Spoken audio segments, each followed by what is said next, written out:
पाण्यातनं काढायचं आहे आणि जसं त्यांना रेसिपी करायची ते करू शकतात. आणि मासे आपल्याकडे एकदम फ्रेशच मिळतील. दादा मग कुणाला जर हवे असेल मासे तुमच्याकडनं, समजा कोण कस्टमर आहे, कोणाचा बिझनेस आहे किंवा हॉटेल आहे, मग तुम्ही सगळं हे त्यांना प्रोव्हाइड करू शकता का? हो, मला बस एक दिवस अगोदर तुम्ही कन्फर्म करा ऑर्डर. मी मुंबईमध्ये सर्वीकडे आता माझ्या फिशेस चाललेत होम डिलिव्हरीसाठी. एक मी मीरा रोड पर्यंत पण डिलिव्हरी दिल्या आहेत. मीरा रोड पर्यंत? हो, आपले चांगले क्लायंट्स आहेत. मीरा रोडला आहेत, बोरोलीला आहेत, दहिसरला सुद्धा आहेत, करी रोडला आहेत, दादरला आहेत, लालबागला आहेत, मरोडला आहेत. चांगले क्लायंट्स आता आपले झाले आहेत. बँड्राला सुद्धा आपला मासे जात आहेत. आता आपण याचे धागे काढूया.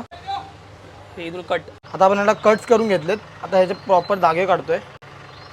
अरे बाबा, एवढं मोठं धागा? हो, जम्बो प्रॉन्स आहेत ना, मोठे प्रॉन्स आहेत म्हणून याचा धागा पण मोठा आहे. आता हे प्रॉपर कट्स करून झालेत. आता यांना प्रॉपर वॉश करून घेऊया. कस्टमरला जास्त त्रास नाही झाला पाहिजे त्याप्रमाणे आम्ही प्रॉपर सर्व्हिस देण्याचा प्रयत्न करतोय. तुम्ही पाहू शकता आपण प्रॉपर मासे कट्स वगैरे